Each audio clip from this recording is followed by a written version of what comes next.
Sometimes the strongest hearts break in silence, and sometimes it just takes one storm to change everything. In the bleak plains of Dodge Creek, Kansas, in this year of 1874, where the wind still carried echoes of the war, lived Walter Briggs, a 50-year-old man who had turned his loneliness into a fortress and his grief into daily toil. The wind howled with unusual ferocity that night, making the planks of Walter Briggs's house groan as if the prairie itself was begging for a change. Dark clouds piled up above the wheat fields, announcing the storm that would soon rumble over Dodge Creek. Walter stood by his kitchen window, a cup of cold coffee in his hands, watching the lightning rip across the horizon.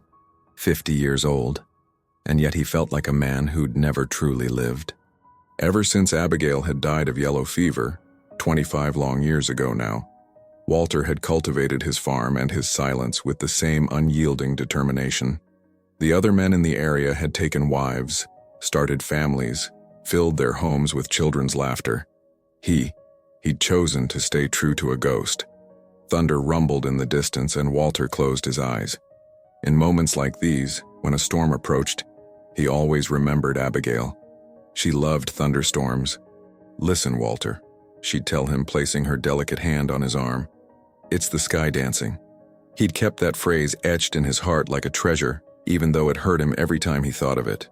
His calloused hands tightened around the cup. 25 years since another woman had crossed the threshold of that house. 25 years he'd slept alone in that too-big bed, eaten in silence facing an empty chair, and only spoken to his horses and to Boone, his loyal old dog. The folks in Dodge Creek called him the Hermit. They respected his strength. Nobody plowed the fields with such endurance as Walter Briggs. But they didn't understand his choice. How could a man in the prime of his life choose a life so devoid of human affection? He sometimes asked himself that very question, especially on nights like this, when the wind howled and his house seemed too big, too silent. But each time he came back to the same conclusion. He had loved once, with his whole being, and that love had died with Abigail. There was nothing left in him to offer another. A flash of lightning suddenly lit up the entire kitchen, immediately followed by a clap of thunder so violent the window panes rattled. Boone, curled by the stove, pricked his ears and whimpered softly. Walter set down his cup and moved closer to the window. The rain began to fall, first in large, spaced-out drops, then in tight curtains that pounded the dry earth. And that's when he saw her. A figure in the night, mounted on a horse that was clearly struggling to move against the wind and rain.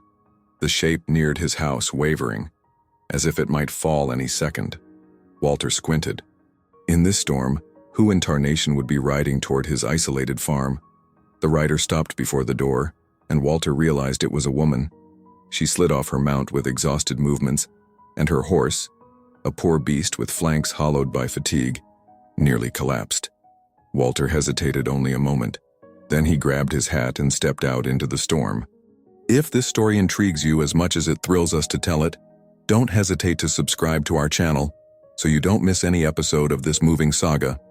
Also, leave us a comment to tell us where you're listening from.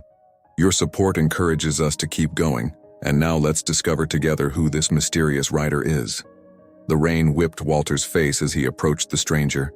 In the flash of lightning, he made out a woman with dark hair plastered down by the water, dressed in a drenched travel dress that clung to her body. She trembled violently, as much from cold as from exhaustion, and her eyes, even in the storm's darkness, shone with a fierce determination mixed with fear. "Ma'am," he yelled over the roaring wind. "Are you hurt?" She raised a gaze to him that surprised him. No pleading, no feminine weakness he expected to find. Just immense fatigue and her dignity intact despite her pitiful state.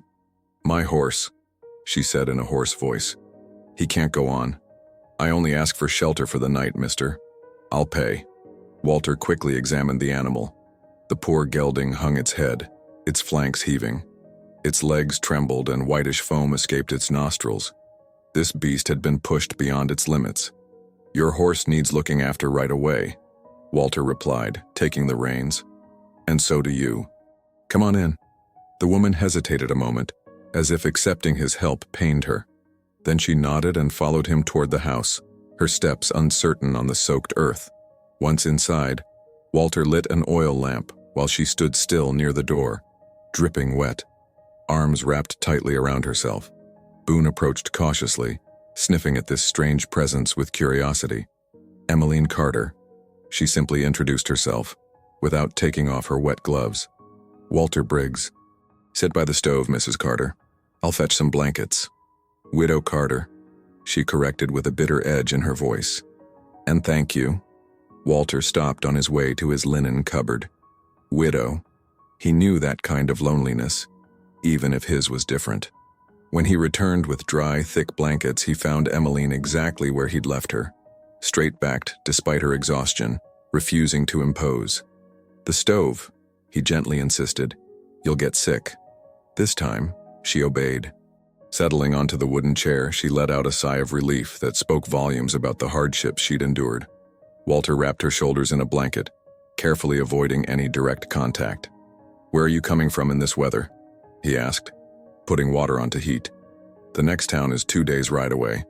Emmeline didn't answer immediately, her eyes fixed on the dancing flames in the stove, and Walter noticed she clenched her fists under the blanket. From far, she finally whispered. Far enough, I hope, that some things won't follow me. Walter nodded without asking further questions. He knew the weight of secrets and respected others.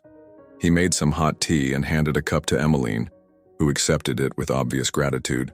Your horse? She asked after taking a sip.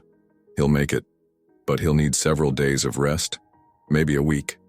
Emmeline's face tightened slightly. A week. Clearly she'd hoped to be back on the road by morning. Then I'll stay a week, she said with determination. I'll work to pay my keep. I know how to cook, clean, mend. Mrs. Carter, Walter interrupted in a firm but not unkind voice. No one pays for a roof over their head with their shame here. She looked at him, surprised by these words. In her green eyes, Walter read a story of pain and humiliations he might never know, but which he recognized instinctively. Outside, the storm continued to rage, but inside the small kitchen, something unexpected had just been born. A mutual respect between two wounded souls who'd learned to survive alone. By morning, the wind had ceased, giving way to a strange silence that seemed to amplify every sound. Walter woke earlier than usual, unsettled by the unusual presence in his house. He'd settled Emmeline in the old guest room, a room that had been shut up for years, and had spent the night unwillingly listening to the muffled sounds of her movements. When he came down to the kitchen, he found her already awake, busy reviving the fire in the stove with precise, efficient movements. She'd found an apron in one of the drawers and tied her still damp hair into a simple bun. In the golden morning light, she appeared different, less vulnerable, more determined. Good morning, Mr. Briggs, she said without turning around. I hope you don't mind. I'm used to getting up early. Walter remained silent for a moment, surprised to find his kitchen bustling with another presence. It had been so long he'd forgotten what a shared morning felt like. You didn't have to, he began. Yes, I did, she cut him off firmly. I said I'd work. She had already put water on to heat and taken out ingredients for breakfast. Walter noticed she'd found eggs in the henhouse and even a few vegetables in his small, neglected garden patch. Your horse? She asked, cracking eggs into the skillet. He's better, but he still needs rest. Emmeline nodded without comment. Walter watched her work, fascinated by the ease with which she moved in his kitchen, as if she already knew every nook and cranny. You've got good land, she said, flipping the eggs. Well kept. Thanks. Silence fell again, but it wasn't awkward. Just unusual for Walter, who had eaten his breakfast alone for so many years. Boone had settled by the stove and watched Emmeline with a benevolent interest. Even your dog has better manners than a good many men I've known, she remarked with a fleeting smile. Walter almost smiled back. Almost. He's a good judge of character, he replied simply. Emmeline served him a generous plate and sat opposite him with her own. It was the first time since Abigail's death that Walter had a meal facing someone other than an empty chair. Tell me about your farm, she said, cutting into her eggs. Do you raise cattle? Mostly wheat. A few chickens, 2 cows, 3 horses. And you work alone? Yeah. Walter realized he hadn't had a real conversation in months. Words came to him with difficulty, rusted from disuse. Outside, the sun began to warm the soaked earth, and a light steam rose from the fields. A new day was beginning, different from all the others Walter had known these past years. The following days slipped into a new routine for Walter. Emmeline had taken over his kitchen with quiet efficiency, transforming his solitary meals into shared moments. She didn't talk much about her past, but her actions betrayed a woman used to household chores and running a home. On the third morning, Walter found her washing his dusty curtains in a tub of soapy water. She had rolled up her sleeves, revealing slender but work-hardened forearms. "These curtains haven't been washed since," Walter began, then stopped. "Since a long time," Emmeline finished for him, tactfully. "A house needs looking after to feel alive." She hung the wet curtains on a line stretched between two posts. The light wind made them dance, bringing an unexpected cheer to the stark farmyard. Walter stood for a moment observing this simple scene that transformed his daily life. "You don't have to," he said. "I know," she cut in softly, "but I need to. Staying idle, it bothers me." He understood she was running from her own thoughts as much as from her past. Work was her refuge, just as silence was his. That evening, during dinner, Emmeline broke their usual conversation about the weather and farm chores. "You haven't asked me why I was running," she said, setting down her fork. Walter looked up from his plate. "That's none of my business." "Maybe, but you deserve to know who you're sheltering." She took a deep breath, hands clasped on the table. "My husband, Thomas Collins, died 6 months ago. A drunkard and a gambler. When he died, the debts resurfaced. Men came to my house. They wanted me to pay in ways other than money." Walter clenched his jaw. He knew that kind of men. "I left before they came back," she continued. "But they're probably still looking for me." "They won't find you here," Walter said with a quiet conviction. Emmeline looked at him with surprise. He hadn't asked questions, hadn't judged, hadn't suggested she should have acted differently. "Why?" she asked. "Why help me?" Walter remained silent for a long moment, searching for his words. "Because no one should have to pay with their dignity," he finally answered. That night, Emmeline slept more peacefully than she had in months. For the first time since Thomas's death, she felt safe. In his own room, Walter stared at the ceiling. He had opened his home to a stranger, broken years of voluntary solitude, and strangely, it didn't scare him. On the contrary, he found himself looking forward to morning, to the sound of her footsteps in the kitchen. A week had passed since Emmeline's arrival, and her presence had transformed Walter's farm. The windows gleamed. Wildflowers now adorned the kitchen table in an old jam jar, and the smell of fresh bread often wafted through the air. But it was more than these domestic details that had changed.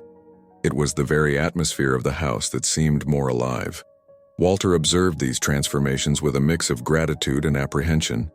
He was getting too used to this new routine, to these shared conversations, to this silent but comforting company. That morning, checking on Emmeline's horse, he found her in the barn, gently brushing the animal. The gelding, having regained its strength, clearly appreciated her careful ministrations. "He's looking better," Walter said, approaching. "Yes," Emmeline replied without stopping her brushing. "He'll be able to get back on the road in a few days." Those words fell between them like a stone in a silent pond. Get back on the road. Leave. Walter hadn't realized how much that prospect displeased him. "Where will you go?" he asked despite himself. Emmeline stopped her motion and turned to him. "West, I reckon. Maybe California. Somewhere nobody knows me. Alone? I'm used to it."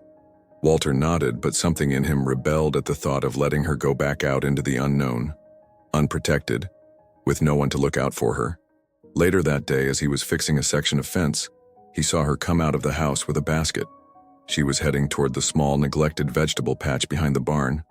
Intrigued, he set down his tools and followed her. Emmeline was kneeling between the rows of semi-wild vegetables, pulling weeds with methodical determination. Her movements were sure, precise. She clearly knew her way around a garden. "You don't need to," Walter began. "This garden patch has potential," she interrupted, straightening up. A strand of hair escaped from her bun, plastered to her sweaty forehead. "With a little care, it could feed a whole family." A family. The word echoed strangely in Walter's mind. He hadn't thought of it in years. Thomas hated me gardening, Emmeline continued, resuming her work. He said it got my hands dirty for no good reason. That respectable women shouldn't act like common farmhands. Thomas was wrong, Walter said simply. Emmeline looked up at him, surprised by his bluntness. A woman who grows food for her family is worth more than all the ladies in a parlor, he added. For the first time since he'd known her, Emmeline truly smiled, a smile that completely transformed her face, revealing a beauty she had carefully hidden beneath her reserve.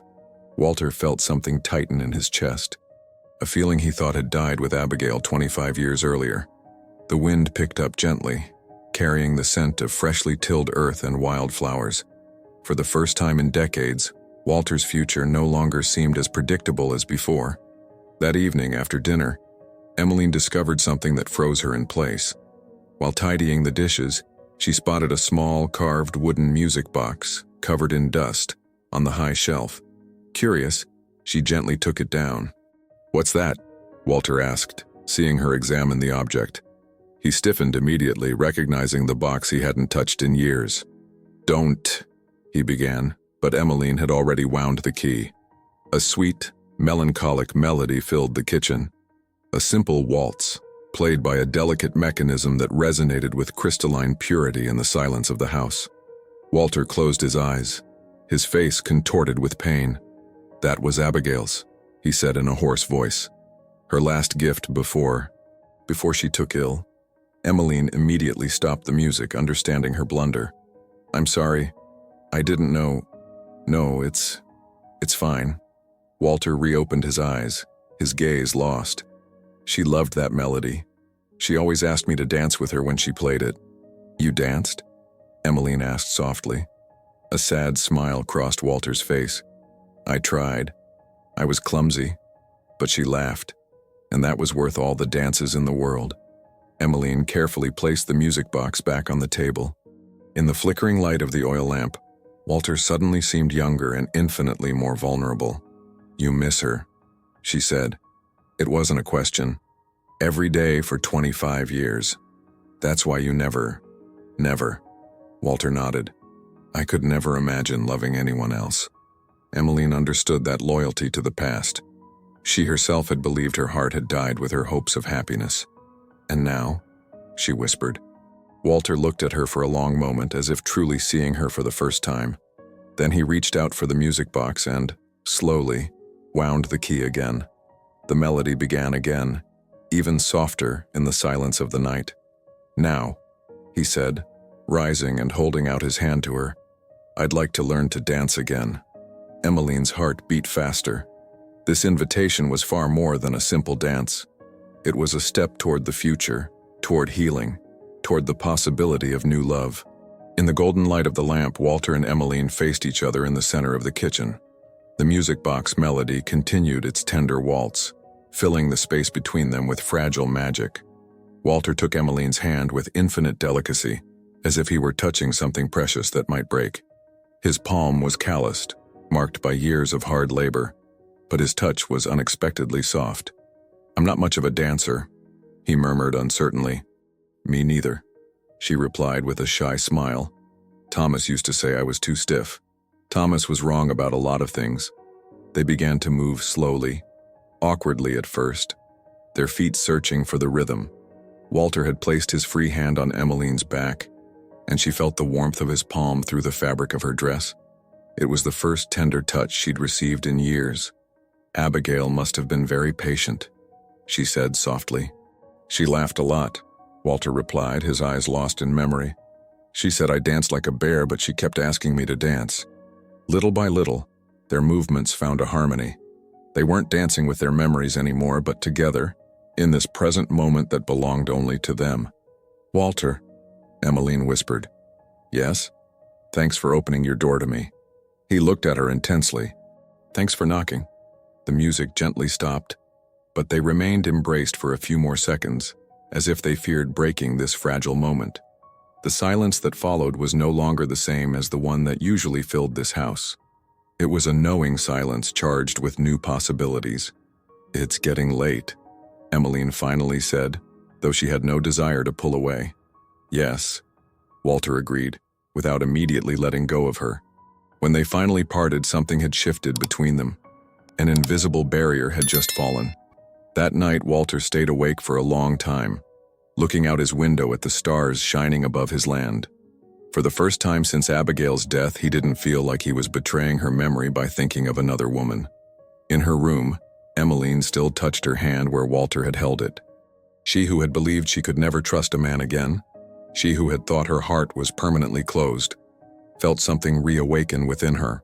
The night wind blew softly through the freshly washed curtains, carrying the scent of the garden flowers she'd started to tend. Suddenly, anything seemed possible.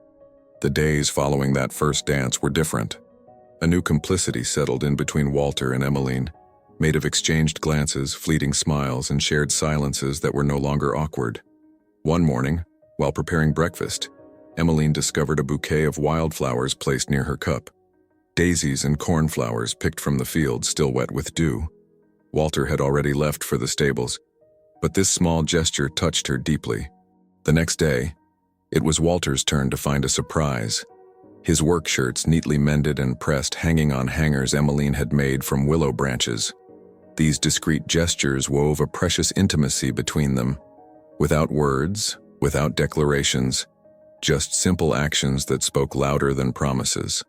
One afternoon, Walter came back early from the fields and found Emmeline in the root cellar, organizing his supplies with remarkable efficiency.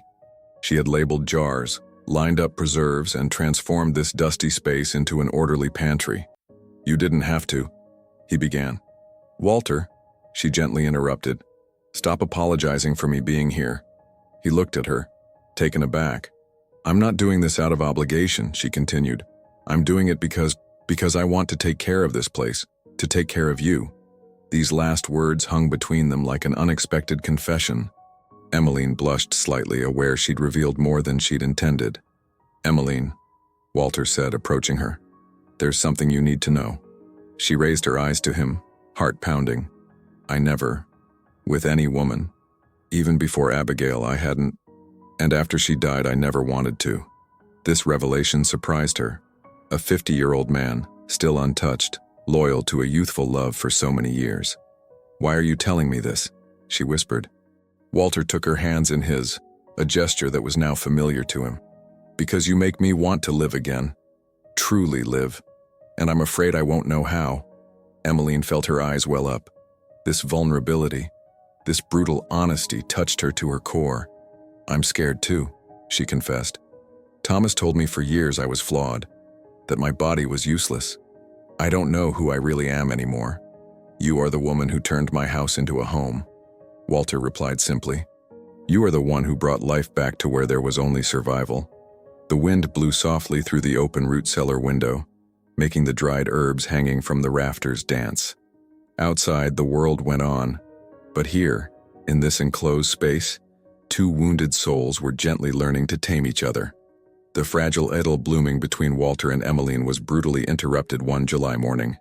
Walter was in the fields when 3 riders appeared on the horizon, heading straight for his farm. Even from a distance, their gait didn't bode well. Emmeline, who was hanging laundry, spotted them first. Her blood ran cold. She immediately recognized the lead rider, Virgil Kane, the man with the cold smile who'd led the creditors after Thomas's death. She dropped the sheet she was holding and ran toward the fields, her skirts flying up with the wind of sudden panic that gripped her. "Walter!" she screamed. "Walter, they're here!" He looked up from his plow and saw the terror in her eyes. Without a word, he dropped his tools and joined her, instinctively placing a protective hand on her shoulder. "How many?" he asked calmly. 3. The one leading them is Virgil Kane." Walter nodded. He'd already heard that name in other farmers' conversations. Kane was known for his method, a facade of politeness that hid a cold violence. They walked together toward the house, Walter slightly ahead, Boone trotting beside them, growling low. The 3 men were now in the yard, their horses pawing nervously. Virgil Kane dismounted with calculated elegance. He was a slender man, dressed in an immaculate dark suit despite the travel dust. His smile was affable, but his eyes remained cold as steel. "Mrs. Collins," he said, tipping his hat. "Or should I say, Mrs. Carter. You've been hard to track down." "I'm not Mrs. Collins anymore," Emmeline replied, her voice she struggled to keep steady. "And I don't owe you a thing." Kane let out a chuckle. "Ah, but that's where you're mistaken. The debts of your late husband rightly fall to you. It's the law." "What law is that?" Walter interjected, stepping forward. Kane looked him over with condescension. "And you are?" "Walter Briggs. This lady is under my protection." "Your protection?" Kane seemed amused. "Mr. Briggs, this woman owes us a considerable sum. We're here to collect her so she can honor her debt." "She doesn't have any money," Walter said simply. "We know that. That's why we accept other arrangements." The implication was clear and repugnant. Walter felt cold anger rise within him. "There will be no arrangements," he said in a dangerously calm voice. "This lady will stay here, of her own free will." Kane looked around, sizing up the farm with an expert eye. "Nice spread you got here, Mr. Briggs. Be a shame if something happened to it." "Is that a threat?" "Just an observation. Accidents happen so fast out in the country." The wind suddenly picked up, kicking up dust in the yard and snapping the hung clothes like war banners. The storm seemed to be approaching again, heavy with danger. Kane and his men finally rode off, but not without leaving behind a palpable atmosphere of menace. Their last words still echoed in the air. "Your fence ain't high enough to keep out what's coming." In the days that followed, that prophecy began to come true. The first sign was subtle. Still hot embers left on the porch early one morning. Walter discovered them when he went out to milk the cows, the glowing ashes forming a small, threatening pile against his door. The next day it was a burned X etched into the main gate. The day after, barbed wire strung across the path Walter took to the pastures, high enough to hurt a horse, low enough to be invisible in the dim light. "They're trying to scare us," Emmeline said, discovering a dead sheep thrown down their well. The poor beast had been killed elsewhere and then carried there, fouling their drinking water source. Walter cleaned out the well in silence, his clenched jaw betraying a contained fury. He had lived his whole life without violence, but these men were testing the limits of his patience. The most explicit threat arrived in the form of a message nailed to the barn wall with a hunting knife. The words were scrawled in brutal handwriting. "She still belongs to us. Leave, or the land will burn with you." "Walter," Emmeline said that evening, standing by the window watching the darkness. "I should leave. I can't put you through this." "No." His answer was immediate, categorical. "But they're gonna—" "Emmeline." He got up from his chair and came to stand behind her, his hands placed gently on her shoulders. "Look at me." She turned, her eyes shining with unshed tears. "You think I'm gonna let you go back to that life? Let you pay a debt that isn't yours with your body? I don't want anything to happen to you because of me." Walter took her face in his hands, a gesture of infinite tenderness. "Something wonderful is happening to me because of you," he said softly. "For the first time in 25 years, I wake up in the morning with a desire to live the day that's starting. I won't give that up. I won't give you up." That night, despite the threats hanging over them, Emmeline fell asleep feeling precious in someone's eyes. And Walter stood guard, his shotgun close at hand, ready to defend this fragile happiness he'd taken so long to find again. The wind continued to blow, but it no longer carried only threats. It also carried the determination of a man who finally had something worth fighting for. Despite the threats hanging over their budding happiness, Walter made a decision that surprised even Emmeline. One morning, at breakfast, he placed a sheet of paper and a pencil in front of her. "What's this?" she asked. "I'd like you to teach me to read," he said simply. Emmeline looked at him with astonishment. "Now? With everything going on?" "Especially now." Walter sat opposite her. "If something happens to me, I want you to know that I was more than just a man who knew how to plow the land." This request struck a deep chord with Emmeline. Thomas had always despised her intelligence, even forbidding her to read in front of him. Teaching Walter was like revenge for all those past humiliations. They started with the letters, traced in flour spread on the kitchen table. Walter had hands accustomed to tools, but he was learning to discipline them to form words. Emmeline proved a patient, encouraging teacher. "There," she said when he finally managed to write his first name. "Walter Briggs." He gazed at the letters he'd just formed, as if he were discovering his identity for the first time. "Now yours," he said, handing her the pencil. Emmeline hesitated a moment, then wrote, Emmeline Carter. Soon, said Walter, placing his hand on hers. I'd like you to write something else. What's that? Emmeline Briggs.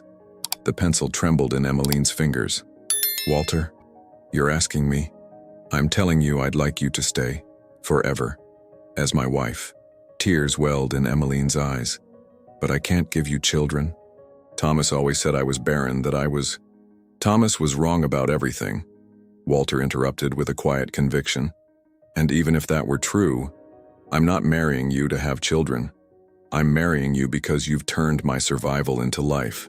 Folks will say it's too fast, folks say a lot of things. Walter got up and went to retrieve something from the dresser drawer. He returned with a simple, tarnished gold ring. That was my mother's. It's not much to look at, but she's perfect, Emmeline whispered, holding out her left hand. When Walter slipped the ring onto her ring finger, it fit perfectly, as if it had been made for her. Marry me, Emmeline, he said, bringing her hand to his lips. Marry me before Kane comes back. That way you won't be Emmeline Carter, widow of Thomas Collins, anymore. You'll be Mrs. Walter Briggs. The wind blew softly through the open window, making the clean curtains dance and carrying the scent of the garden flowers she'd brought back to life. For the first time in months, the future seemed possible. The marriage took place 3 days later in the small Dodge Creek Chapel. Walter had asked Pastor Morrison to officiate the ceremony, but the churchman, influenced by the rumors Kane had sown in town, flat out refused. This union is rushed, Mr. Briggs, he'd said with disdain. This woman is fleeing her responsibilities and you're encouraging her in sin. Walter left the parsonage without a word, but Emmeline had seen his clenched fists and understood his silent anger. We'll get married anyway, he'd simply stated. The justice of the peace, a pragmatic man named Samuel Hayes, agreed to perform the civil ceremony. The ceremony took place in his small house, in the presence of a few courageous neighbors. The Thompsons, an old couple who'd always respected Walter, and Martha Webb, the midwife who wasn't afraid of gossip. Emmeline wore a simple blue dress she'd mended for the occasion.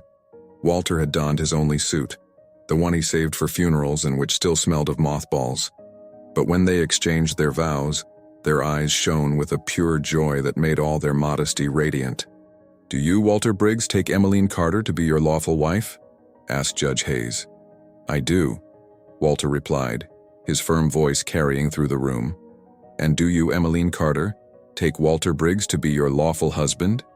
Emmeline looked at this man who offered her not only his protection but his tenderness, his respect, and the chance to start anew. I do, she said, her voice trembling with emotion. When Walter took her in his arms for their first kiss as husband and wife, a few tears of joy rolled down Emmeline's cheeks. It was the first kiss given with love she'd ever received in her life. Mrs. Briggs, Walter murmured against her lips. Mr. Briggs, she replied, smiling. Martha Webb wiped her own tears and squeezed Emmeline's hand. Be happy, dear. You both deserve it. But their happiness was short-lived. Leaving the judge's house, they found Kane waiting for them, leaning against a porch post, his usual cold smile on his lips. Congratulations on the express marriage, he said, ironically tipping his hat. But that doesn't change a thing about our agreement, Mrs. Briggs. She doesn't owe you a thing anymore, Walter shot back, instinctively stepping in front of his wife. Debts don't just disappear with wedding rings, Mr. Briggs. She still belongs to us. The wind picked up abruptly, kicking up dust in the main street and making the shop signs clang. The storm was approaching again, heavy with threats.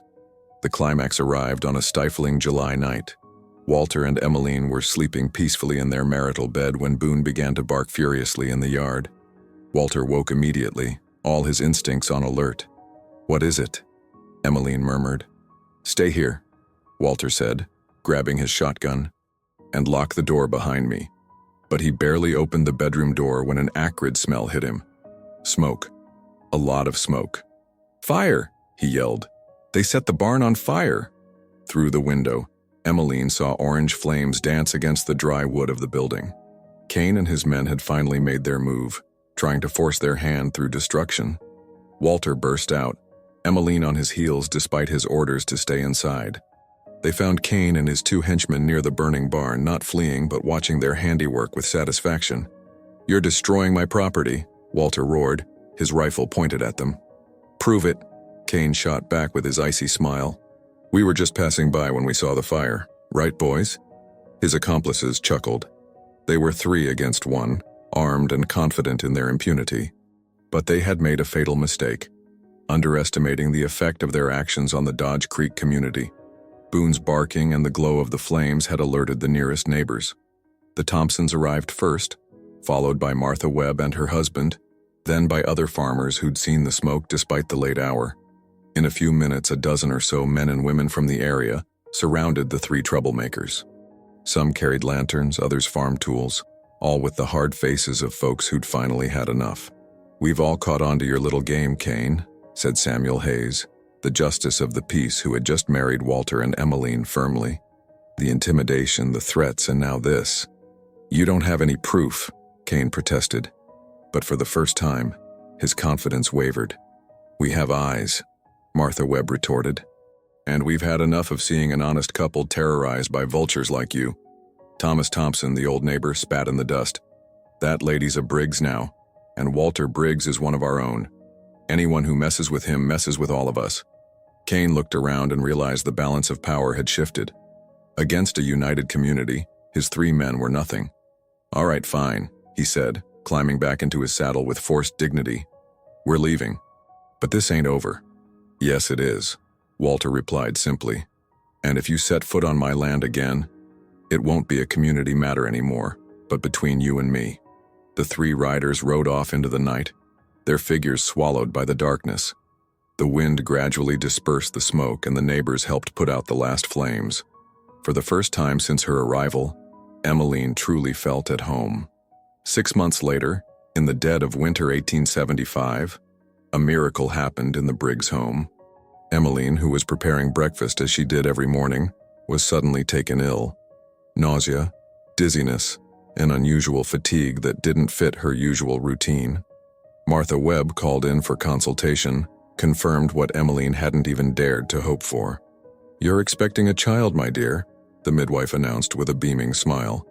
Emmeline placed her hands on her belly, eyes misty with tears. After 17 years of barren marriage with Thomas Collins, after all those humiliations about her flawed body, she was finally carrying life. When Walter came in from the fields and she told him the news, he held her in his arms as if embracing the miracle itself. "You're not barren, Emmeline," he whispered against her hair. "It was the world that didn't know how to cultivate you right. Grace was born in the spring, when the first wildflowers poked through in the garden Emmeline had brought back to life. She was a little girl with her mother's dark hair and her father's light eyes, a perfect symbol of their union.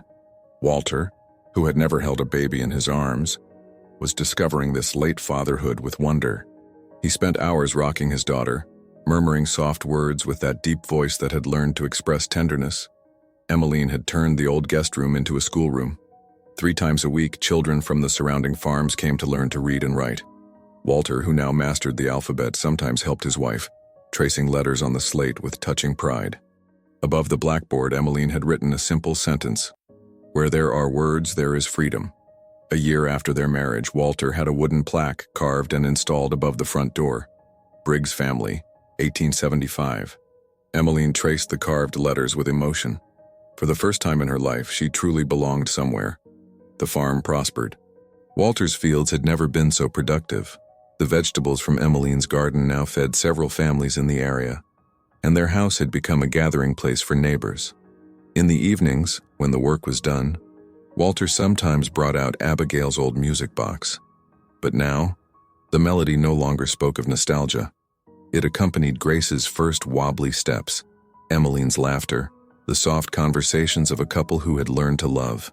One spring evening, as Emmeline rocked a sleeping Grace and Walter laboriously read a newspaper by lamplight, the spring wind blew softly through the open window. It carried the scent of the garden flowers, the perfume of fertile earth, and the promise of all joys to come. Walter looked up from his reading and gazed at his wife and daughter. His heart, which he believed permanently closed, overflowed with a love he'd never dared to hope to find again. "Thank you," he murmured. "Why?" Emmeline asked, looking up at him. "For knocking on my door that stormy night. For turning my survival into life." She smiled back at him. That smile that had changed everything. Thank you for opening it. Outside, the stars shone over Dodge Creek, and the Kansas earth kept turning, carrying with it this simple and timeless story, that of two wounded souls who had found healing in each other. Has this story of love and rebirth touched you? If you enjoyed following Walter and Emmeline's journey, consider subscribing to our channel to discover more stories that celebrate the power of true love. Leave us a comment to tell us where you're listening from and which part of this story moved you the most. Your support encourages us to continue sharing these stories that remind us love truly can heal all.